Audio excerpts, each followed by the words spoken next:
Patricio nos va a contar un poquito también, hay un invitado que acaba de llegar y se va a ir con la ponencia que sigue. Y continuamos, Patricio, te invito. Amén. Ya. ¿Aló? ¿Aló? El botón rojo.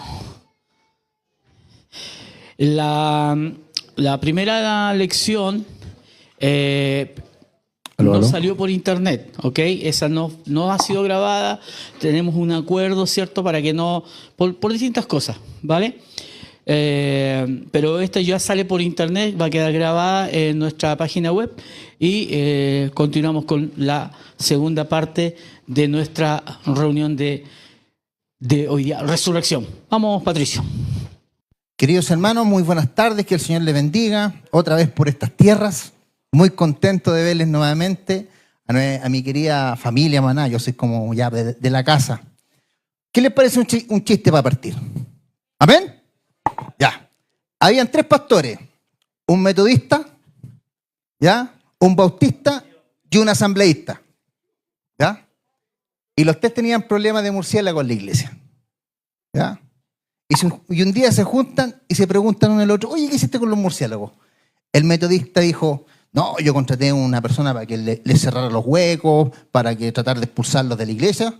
La cosa es que no se fueron, sí que le enseñé las canciones del himnario y ahora cantan en el coro. Y el bautista, no, mira, yo contraté a una empresa para exterminar plagas, ¿ya? Pero no hubo caso, no se fueron. Sí que los discipulé, los bauticé y ahora son miembros de la iglesia. Le preguntaron al asambleísta, oye, ¿y tú qué hiciste? ¿Cómo te fue? No, dijo, yo los consolidé como miembros, les cobré el diezmo y se fueron. Ya, hermanos. Bueno, queridos hermanos, vamos al tema que nos ataña. Hoy día el Señor nos ha demostrado que del Génesis 1 al 11 la Biblia es verdadera, es concreta. Entonces, ahora vamos a avanzar del 12 hasta la muerte de Cristo, ¿ya? Una de las cosas que nosotros tenemos que entender que Dios es un Dios que no cambia. Su palabra misma dice que no es hijo de hombre para arrepentirse, o sea, Dios es inmutable, no tiene un parecer distinto. Entonces, por eso mi presentación se llama Un propósito, un pueblo, una misión, porque como bien dijo el doctor Ricardo, el Evangelio parte en Génesis. Y la idea del Señor siempre fue bendecir a la humanidad. A Dios no le falló Israel y sacó debajo de la manga a la iglesia. No, no es así. Porque no tenemos un Dios que cambia de planes. ¿Cuántos me pueden decir amén a eso? Ya. Y queridos hermanos, todo, ¿cuándo comienza? Anteriormente al Génesis 12, nosotros podemos ver a Dios comunicándose puntualmente con un ser humano. Con Adán, ¿no es cierto? Después podemos verlo comunicándose con Noé. También vemos que tuvo un contacto con Enoc. Pero cuando el Señor ya revela ya un propósito para la humanidad. En estos 3 versículos del Génesis 12. ¿Ya? Y estos 3 versículos son muy profundos. Y solamente vamos a analizar esto que está marcado en amarillo y dice, pero Jehová dijo a Abraham, vete de tu tierra, tu parentela y de la casa de tu padre, tierra que te mostraré. Y haré de ti una nación grande y te bendeciré y engrandeceré tu nombre y serás bendición. Y bendeciré a todos los que te bendijeren y a los que te maldijeren, maldiciré. Escucha esto. Y serán benditas en ti todas las familias de la tierra. La palabra en hebreo, bendita, bendición, vienen del singular baruj. ¿Ya? Este baruj, que acá está en hebreo y acá está en español, tiene una raíz que es RUG, que viene del útero. Cuando nosotros estamos hablando de bendecir, estamos hablando de acercar a Dios a las personas.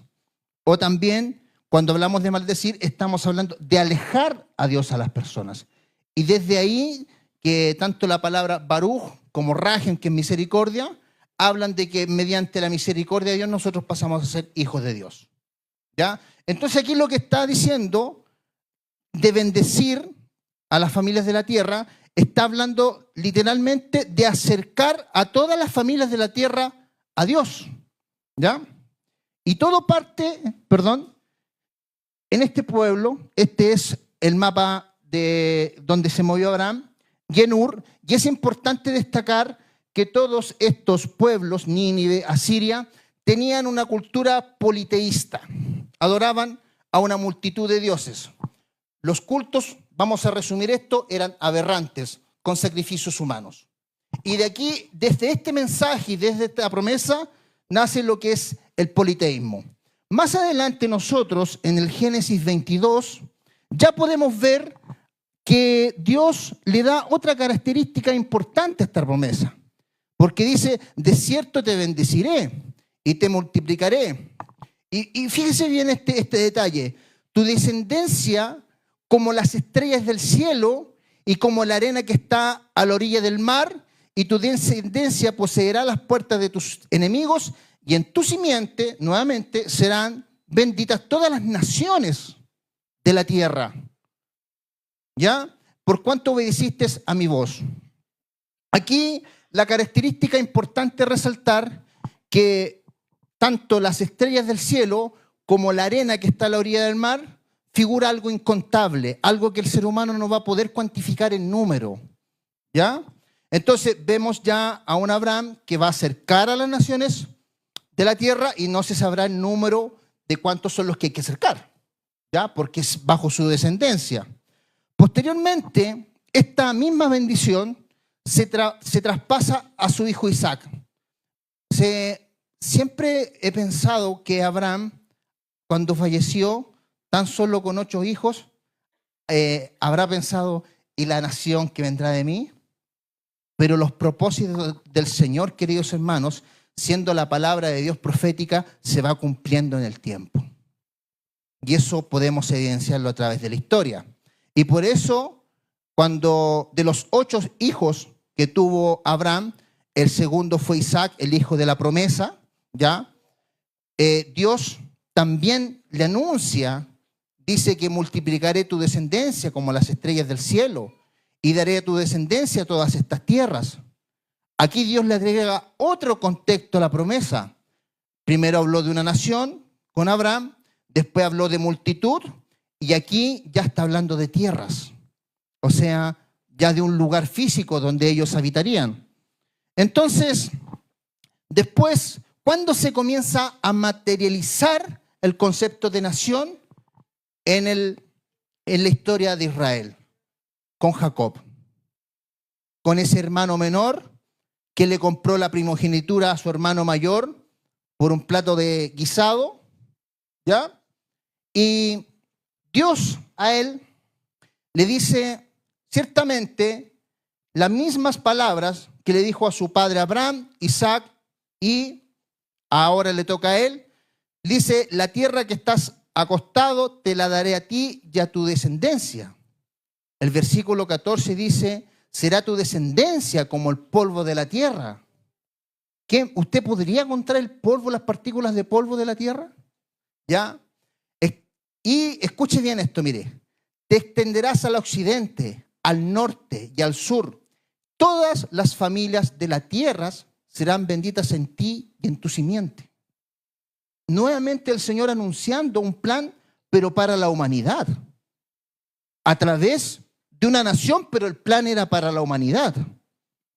Y nosotros vemos que en Génesis 35, Dios le dice a Jacob, tu nombre es Jacob, no se le llamará más tu nombre Jacob, sino Israel.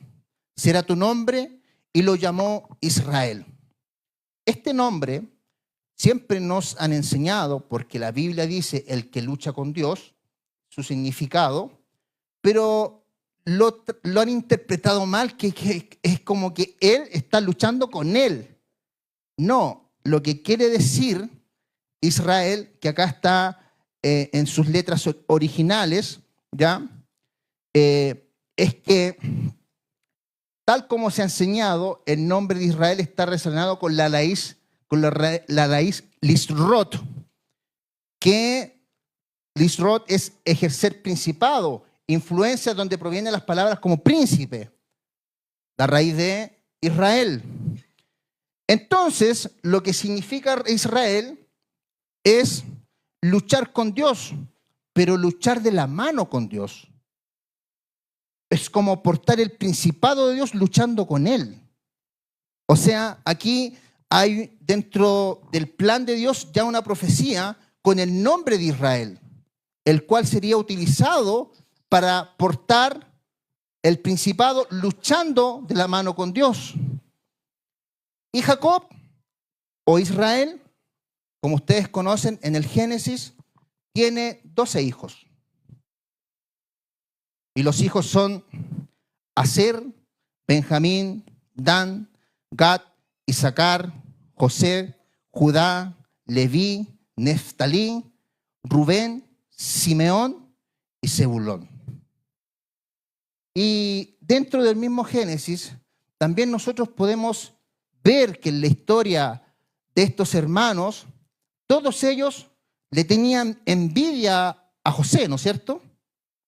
Y los 10, menos Benjamín porque no había nacido, se confabulan contra José y lo venden como esclavo. Y así José llega a Egipto. Y cuando José llega a Egipto, primero administra la casa de Potifar, como está escrito en el Génesis. Posteriormente, a través de la revelación de los sueños que tuvo del faraón, es como nombrado un ministro de Hacienda, porque tenía que administrar los graneros de Egipto. Y así Israel, o José, se establece en Egipto y tiene familia. Y así fue como Israel, con sus 12 hijos y las esposas de sus 11 hijos que estaban ahí, llegan a Egipto, en donde hay que tener una mirada bien especial con cuál era el propósito de que Dios enviara a Israel a Egipto. En el mapa antiguo donde yo les mostré, habían imperios y los hijos de Jacob eran nómades. Si ellos empezaban a multiplicar ahí, rápidamente iban a ser conquistados y rápidamente iban a ser conquistados por uno de los imperios, entonces no se podrían desarrollar como nación. Pero si nosotros vamos a la Escritura, en el Génesis 47, dice que Israel, o la nación de Israel, se multiplicaron en Egipto en gran manera. La promesa de nación, querido hermano, empieza a tomar forma recién con los descendientes de las 12 tribus, pero cuando ya están en Israel, cuando ya están en Egipto, porque empiezan a crecer en número. Así lo dice Génesis 47, 27. Y el Éxodo 1, cuando parte, también nos dice lo mismo. De hecho, llegaron a ser tan número que el faraón le llegó a temer, porque dice, como está destacado ahí, que Israel fue mayor y más fuerte que el mismo Egipto.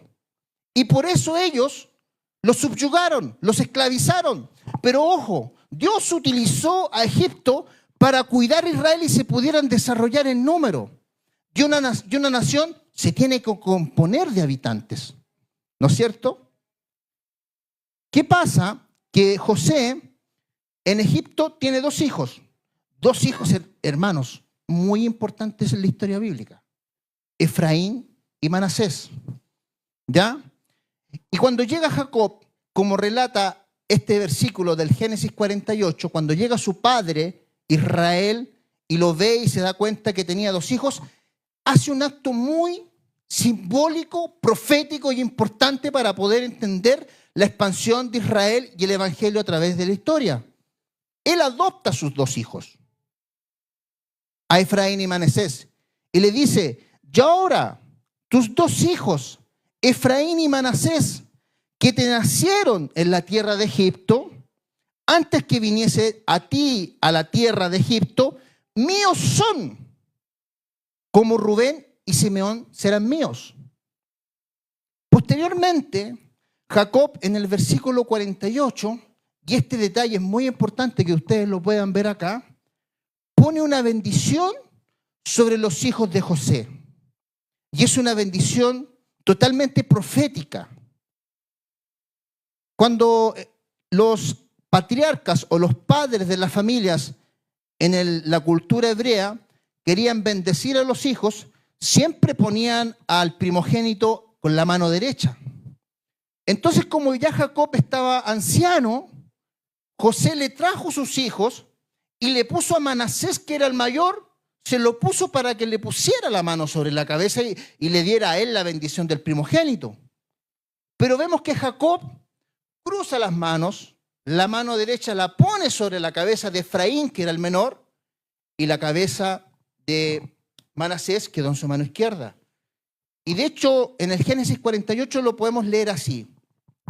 Pero viendo José que su padre le ponía la mano derecha sobre la cabeza de Efraín, le causó disgusto y asió la mano de su padre para cambiarla a la cabeza de Manasés. Y dijo José a su padre: así no, padre mío, porque este es el primogénito. Pon tu mano sobre la cabeza de él. Mas su padre no quiso y le dijo: escuche bien, lo sé, hijo mío, lo sé. También él vendrá a ser un pueblo y será también engrandecido, pero su hermano menor será más grande que él y su descendencia formará multitud de naciones. Esta multitud de naciones, en el idioma hebreo, la frase es Melahagoyim, y es una palabra compuesta, ¿ya? Acá están en su lenguaje original y acá está en su traducción o transliteración, ¿ya? Cómo se pronuncia en español. ¿Cuál era la palabra compuesta? Melech es de rey. Melech en hebreo es rey. Goyim es nación que no sea Israel. Entonces, más bien, Efraín lo que estaba recibiendo era una profetización de que él sería una plenitud entre las naciones. Él sería multitud entre las naciones, así como lo decía el texto, pero más profundamente la palabra Melahagoyim quiere decir plenitud entre las naciones. Y posteriormente, cuando Dios toma a Moisés, dice que Dios se acordó de su pueblo que estaba en Egipto, y Dios levanta al mayor profeta de Israel, Moisés, con una misión específica: sacar a los hijos de Israel de la esclavitud. Es llamado Moisés a esta labor, llegan las 10 plagas, y Moisés dice que sacó a todos los hijos de Israel desde Egipto, que ya eran un gran número. O sea, este contexto de nación ya tenía una parte completada, el número de gente. Posteriormente llegan al monte Sinaí, y lo que sucede en el monte Sinaí, que es conocido como el primer pacto, hermanos míos, tiene una total connotación de que es un pacto matrimonial. ¿Por qué? Porque lo primero que Dios establece: amarás al Señor tu Dios sobre todas las cosas. Y de hecho, en versículos posteriores podemos ver al Señor proclamándose el marido de Israel.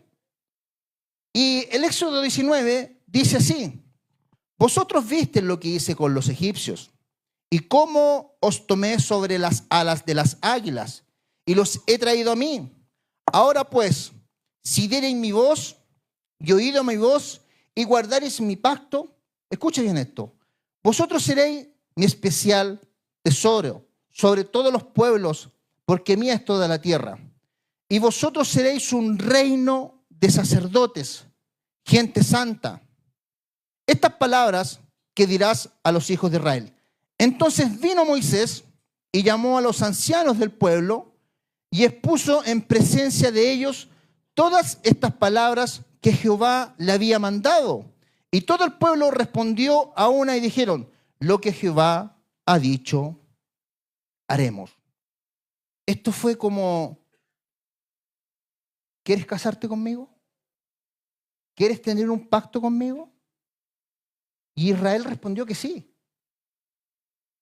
Y todos los matrimonios tienen un sí acepto y después hay una celebración. Y eso está plasmado en Éxodo. Dice Éxodo 24, después que Dios le entrega las tablas de la ley, dice así, y Moisés vino y contó al pueblo todas las palabras de Jehová y todas las leyes. Esa fue la leída de carta. Como nosotros en nuestro matrimonio dice, y se amarán hasta el final, en las buenas y en las malas, se serán fiel. Esta era la leída de carta, lo que Dios estaba proponiendo como pacto a esta gente. Y el pueblo respondió y dijo, ahora haremos todas las palabras que Jehová ha dicho. Ahí estaba dado el sí acepto. ¿Y la fiesta? Mire este detalle importante, lo que está en Éxodo 24. Dice posteriormente, y subieron Moisés, Aarón, Nabat y Abiú, y 70 de los ancianos de Israel, y vieron al Dios de Israel, y había debajo de sus pies como un embaldosado de zafiro, semejante al cielo cuando está sereno. Mas no extendió su mano sobre los príncipes de los hijos de Israel, y vieron al Dios, y comieron y bebieron con él. Hubo una celebración. Y si usted se fija, al que vieron acá, las características son similares al que ve Juan el apóstol. Y dice que vio a uno con los pies de bronce bruñido. Era una cristofanía. Acuérdense que Jesucristo es la imagen del Dios viviente. Porque a Dios Padre no lo pueden ver. Entonces no es que la Escritura se esté contradiciendo. La Escritura, hermano querido, no se contradice. Mire, y para que verifiquemos a la luz de la Escritura que esto sí era un pacto de matrimonio, mire la declaración del Señor en Isaías 54:5. Dice, porque tu marido es tu hacedor, Jehová de los ejércitos es su nombre.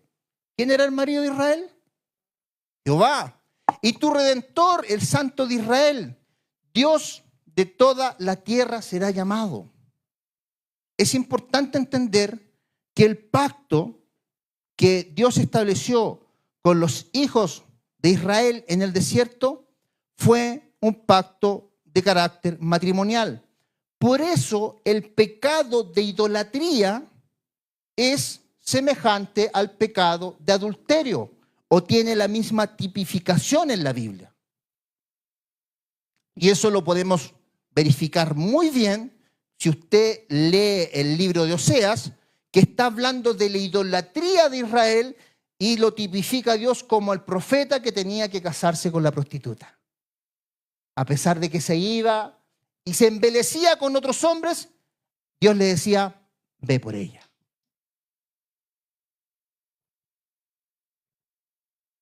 En Deuteronomio 4, Dios revela la importancia de estos juicios, de la ley que él había entregado. ¿Por qué le digo esto? Todas las culturas aledañas eran politeístas, adoraban a una triada de dioses que la podemos ver marcada en la Escritura, Baal, Astaret y Moloc. Entonces, esas culturas, hermanos, sus cultos eran bastante aberrantes.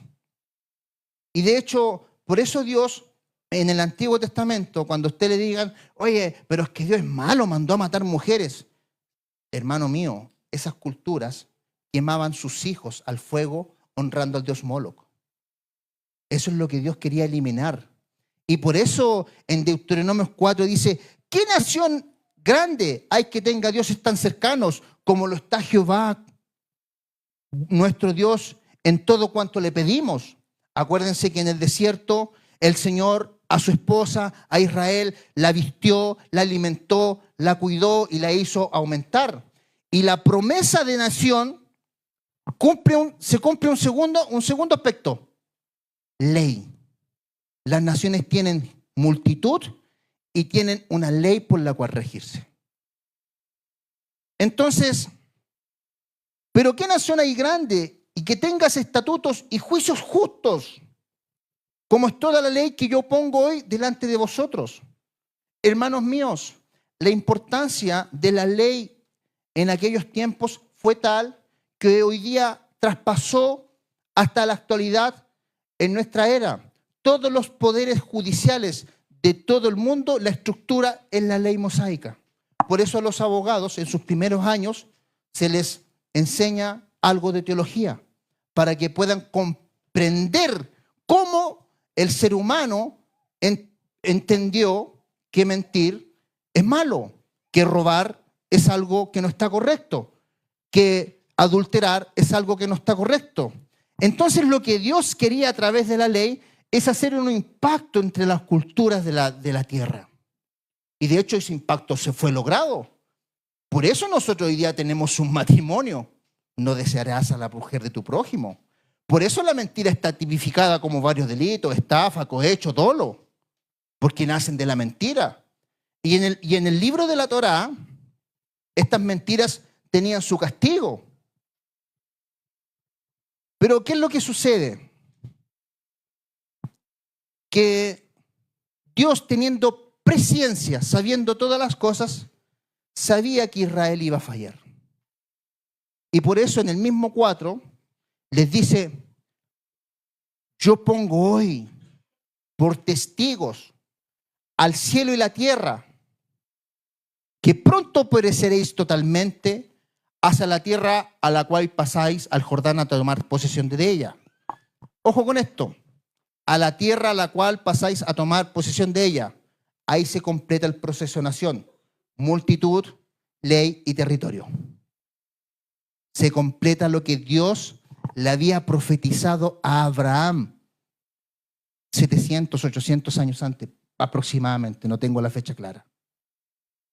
Entonces, la profecía de Génesis 12:3 de una nación grande recién se viene a cumplir 700 años después aproximadamente.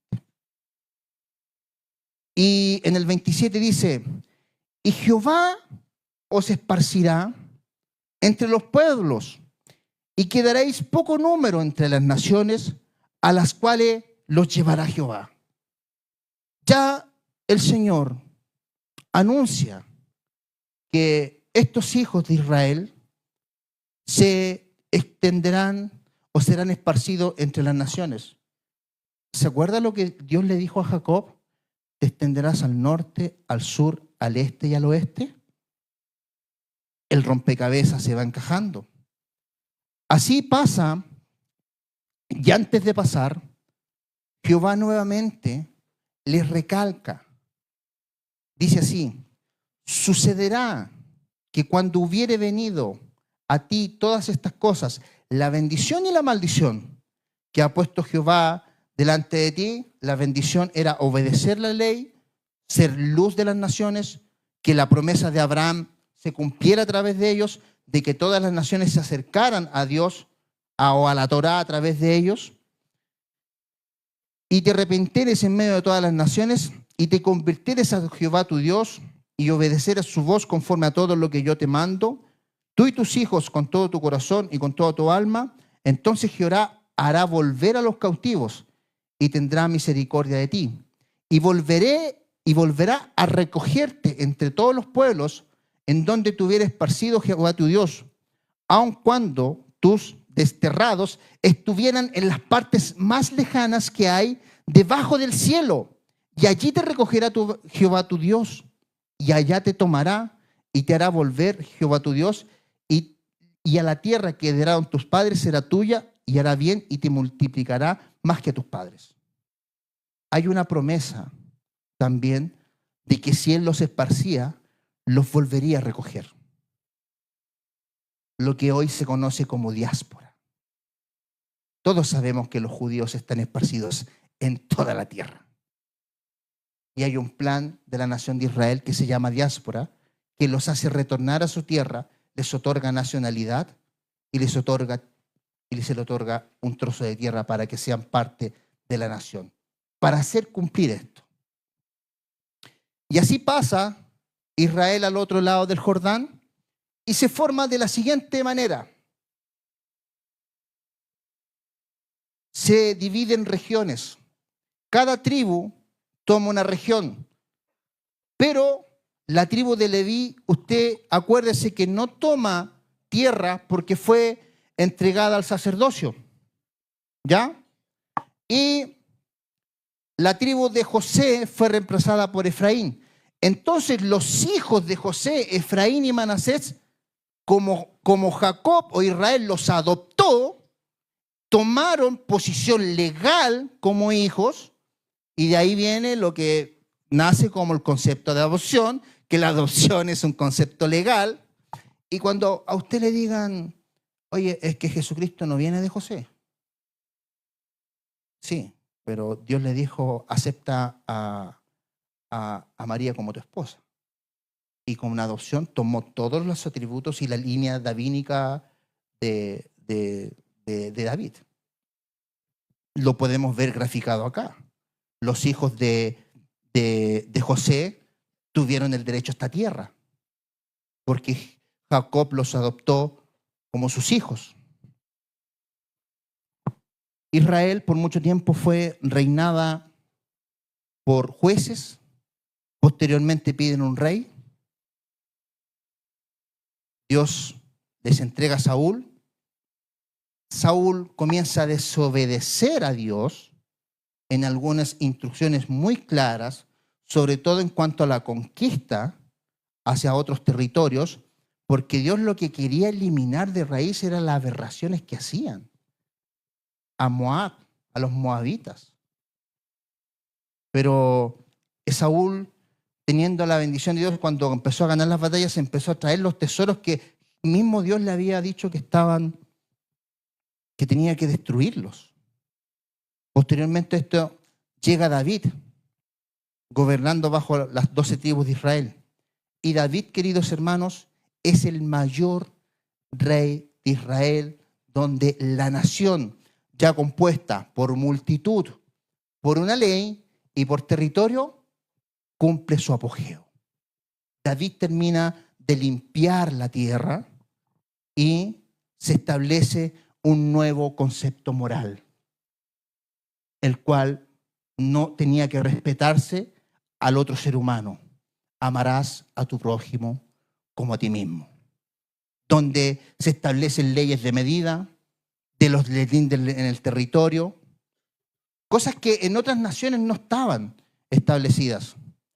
Posteriormente lo sucede su hijo Salomón, el hombre más sabio de la tierra. Otras naciones iban a ver a Israel por su templo, por cómo Salomón gobernaba. Y los israelitas, escuche bien esto, entendiendo que por ser descendientes de Abraham, con este ya se estaba cumpliendo la promesa de acercar todas las familias de la tierra. Pero sucede algo que nadie tenía preparado. En Reyes 11, usted va a poder encontrar que Salomón amó, además de la hija del faraón, a muchas mujeres extranjeras, a las de Moab, a las de Amón y a las de Edom, y a las de Sidón y a las Eteas. Gente de las cuales Jehová había dicho a los hijos de Israel, no os allegaréis a ellas, y ellas se llegarán a vosotros, porque ciertamente harán inclinar vuestros corazones tras sus dioses. A esta pues se juntó Salomón con Amor y tuvo 700 mujeres reinas. Imagínense, 700. Tenía que dar 2 años para acostarse con una cada noche. Y 300 concubinas. Y sus mujeres desviaron su corazón. Esta costumbre de tener muchas mujeres no era propiedad del pueblo de Dios, era de las culturas aledañas. Y dice que cuando Salomón estaba viejo, en el versículo 5 dice que siguió a Astoret, diosa de los sidonos, Milcón, ídolo abominable de los amonitas. Entró el pecado de idolatría a la nación de Israel. Esto trajo consecuencias. Y aquí la cosa se pone interesante. Porque de Génesis hasta Moisés, evidencia histórica y arqueológica hay, y la que existe está muy cuestionada. Hasta de Josué hasta David hay evidencia, pero muy poca. Y de aquí en adelante la evidencia arqueológica es pesada. Primero, Reyes 11. Dijo Jehová a Jeroboam: toma para ti los 10 pedazos, porque así dijo Jehová, Dios de Israel: yo rompo el reino de la mano de Salomón. El reino de Israel fue dividido en 2 partes: reino del sur, reino del norte. El primer rey del reino del norte fue Jeroboam. Adivinen de quién era descendiente Jeroboam. De Efraín. 10 tribus pertenecían al reino del norte y Benjamín con la tribu de Judá fue fusionada. Entonces ellos eran el reino del sur. Ya había un descendiente de Efraín gobernando a más tribus que el reino de Judá. Ya la profecía de la multitud de las naciones empieza a tomar forma ahora. Vamos con lo siguiente. Esa era la división. La capital de Israel era Samaria y la capital del reino del sur era Jerusalén, donde estaba el templo. Y desde ahí en adelante, querido hermano, y esto es importante destacarlo para que usted tenga una muy buena lectura del Antiguo Testamento, cuando se refiere a Israel, no se está siempre refiriendo a las 12 tribus como tal, sino que se está refiriendo al reino del norte, casa de Efraín, casa de José, casa de Israel, reino del sur, casa de Judá. Mire Jeremías 31. He aquí vienen días, dice Jehová, que haré un nuevo pacto con la casa de Israel y con la casa de Judá. ¿Qué pasó en el año con el reino del norte? En el año 9 fueron tomados cautivos por los asirios y nunca más volvieron a su tierra. Nunca más. Nunca más. ¿Qué pasó con el reino del sur? El reino del sur, bajo el gobierno de Ezequías, sufrió fuertemente ataques con los asirios porque los querían tomar cautivos. Pero el rey Ezequías, bajo 3 estrategias muy importantes, logra resistir a la invasión asiria. Primero, construyó, este era el muro original, después construyó este muro, y este muro para fortificar la ciudad, porque muchos del reino del norte arrancaron para Israel. Esta imagen que está acá son de las excavaciones que ha hecho la Universidad Hebrea en Jerusalén. Y fíjese lo que dice Segunda de Crónicas, que hizo otro muro. Esto está en la Biblia. Isaías, quejándose por la injusticia social, dice: y contasteis las casas de Jerusalén y las destruiste para fortificar el muro. A este muro se está refiriendo, al que el rey Ezequías ocupó para resistir la invasión. También el agua que estaba en el manantial de Gihón la canalizó por un sistema de redes hasta la pileta de Siloé, que la podemos ver en el Nuevo Testamento, evidencia arqueológica. un diezmo especial. En estas jarras ya se juntaban diezmos, granos, para poder resistir el ataque. De hecho, el profeta Amós dice, por lo tanto, ¿por qué pisoteáis a los pobres de ti y tomáis de él el gravamen o el diezmo? Había un fuerte diezmo para poder resistir al imperio asirio. ¿Y qué es lo que pasó? Que Jehová ocupó el imperio sirio, como dice Segunda de Reyes 17 y 18, y no quedó sino la tribu de Judá. ¿Qué es lo que sucede? Que Israel desaparece, la tribu de Judá se profetiza que será llevada cautiva a Babilonia, y aquí la cultura juega algo muy importante. Cuando los asirios tomaban cautivo a un pueblo, se mezclaban con ellos, los hacían desaparecer, tenían hijos con las mujeres. No así Babilonia. Babilonia los aisló. Y mire lo que se produce aquí. Por ese dato cultural, nosotros podemos rastrear descendencia física desde David hasta Cristo. Si Dios no hubiese ocupado a Babilonia para tomar cautivo a Judá, se hubiese rompido la línea davídica. Y por ende Jesucristo no hubiese podido llegar como fue profetizado el Mesías, que nacería de la tribu de Judá y que sería descendiente del rey David. ¿Qué es lo que pasó en Babilonia? Ellos entendieron que por su desobediencia a la Torá habían caído en esto, en el cautiverio. Y empezaron a ponerle leyes sobre las leyes, que se llama la tradición, lo que terminó en el Talmud.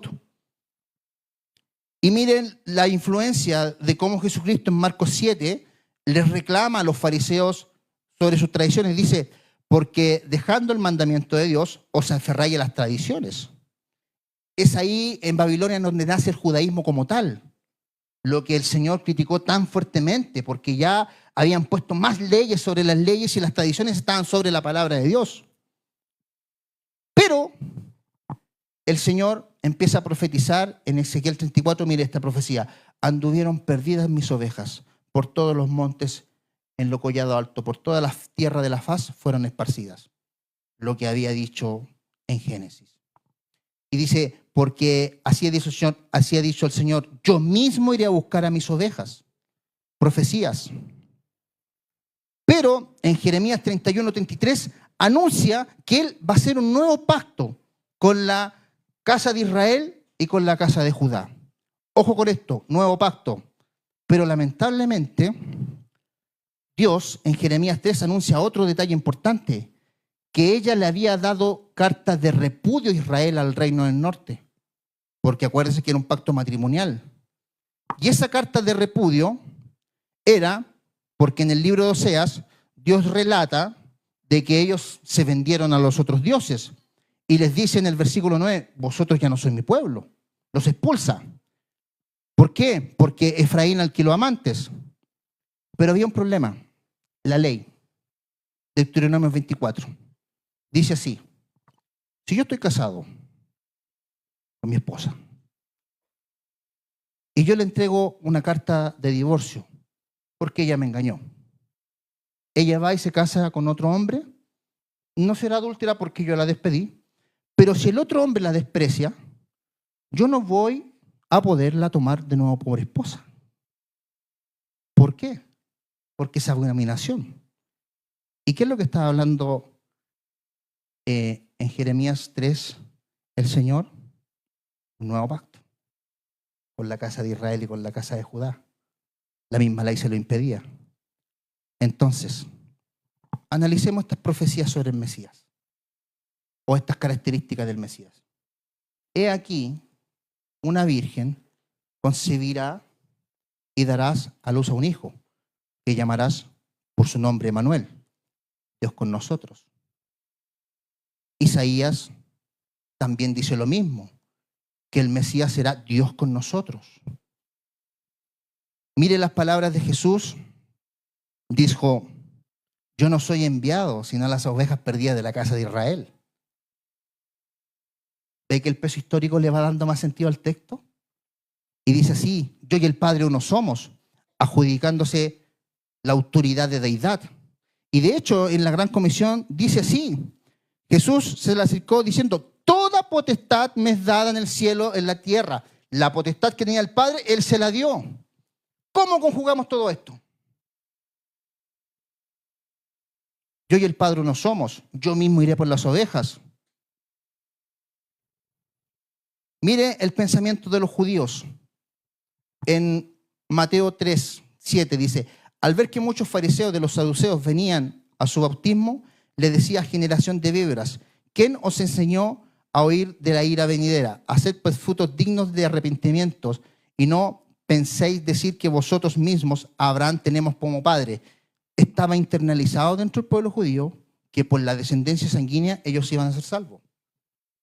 Cuando les dice: la verdad os hará libre, le respondieron: linaje de Abraham somos, porque habían mantenido una línea sanguínea. Pero, ¿quién murió en la cruz? El dador de la ley, el que tenía toda potestad, el que venía a hacer un nuevo pacto. Él venía a buscar a lo que se había perdido. Este es un aspecto solamente que destaca por qué Cristo tenía que morir en la cruz. Uno, hermanos, de todos los que podemos analizar. La carta de divorcio. Mire, ahora vamos a leer Romano. Dios toma a un fariseo, experto en la ley, para poder explicar este problema. Dice así: ¿acaso ignoráis, hermanos? Acá pues hablo como los que conocen la ley. Ojo, Pablo era un experto en Torá, ley. Que la ley se enseñorea del hombre entre tanto éste vive, porque la mujer casada está sujeta por la ley al marido mientras tanto éste vive. Pero si el marido muere, ella queda libre de la ley al marido. Así que si en vida del marido se uniere a otro varón, será llamada adúltera. Pero si aún su marido muere, es libre de esa ley, de tal manera que si se uniere a otro, no será llamada adúltera. Hermanos míos, escuche bien. Así vosotros, hermanos míos, habéis muerto a la ley mediante el cuerpo de Cristo. El pacto viejo anulado. El nuevo pacto se consuma en la cruz. Hermanos míos, miren la influencia de esto de la historia en las cartas. Santiago 1. Yo, siervo de Dios Jesucristo, a las 12 tribus que están en la dispersión. Y Pablo, mire cómo lo aclara. Esto, porque ya el Israel étnico había desaparecido, ya se había mezclado, se había dispersado. Dice: pues todos sois hijos de Dios por la fe en Cristo Jesús, porque todos habéis sido bautizados en Cristo y estáis revestidos. Ya no hay judío, ni griego, no hay esclavo, ni libre, no hay varón, ni mujer, porque todos sois en Cristo Jesús. Ya se acabó esta cuestión del linaje. Ahora todos tienen acceso al nuevo pacto mediante el sacrificio de Cristo. Y hermanos míos, Ezequiel 34 dice: yo mismo iré a buscar a mis ovejas. Cristo. ¿Quiénes somos nosotros? El cuerpo de Cristo, acercando a todas las familias de la tierra. Que el Señor les bendiga.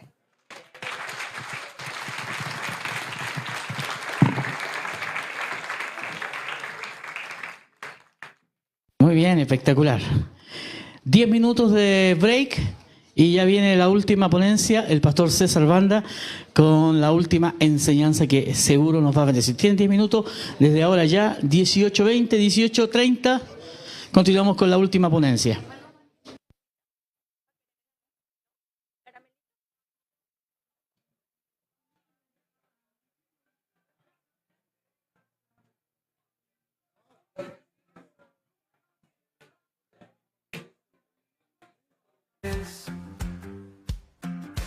Cada paso que damos, en tu gracia confiamos. Maná es el hogar donde el alma puede volar. Maná, casa de esperanza, donde el corazón descansa. Juntos en la fe, nos unimos otra vez.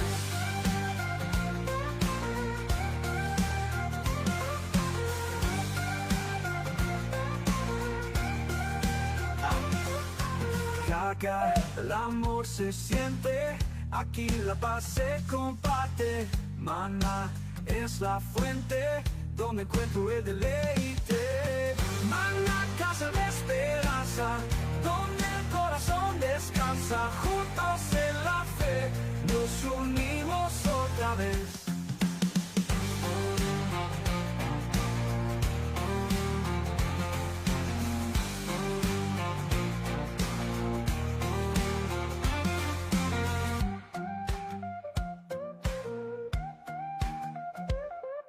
Aquí el amor se siente, aquí la paz se comparte. Maná es la fuente donde encuentro el deleite.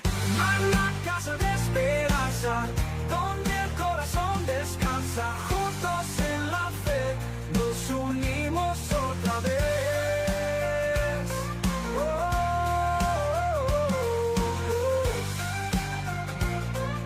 Unimos otra vez.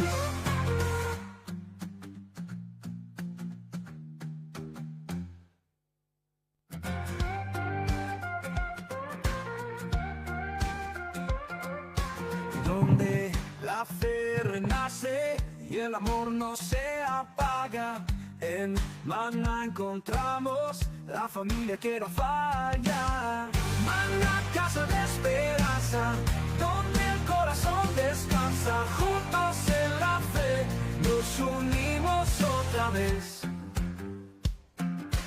Cada paso que damos, en tu gracia confiamos. Maná es el hogar donde el alma puede volar. Maná, casa de esperanza, donde el corazón descansa. Juntos en la fe, nos unimos otra vez.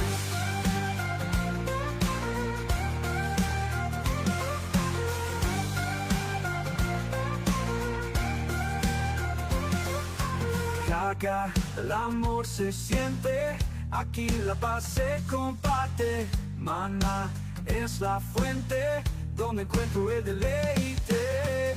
Maná, casa de esperanza, donde el corazón descansa. Juntos en la fe, nos unimos otra vez.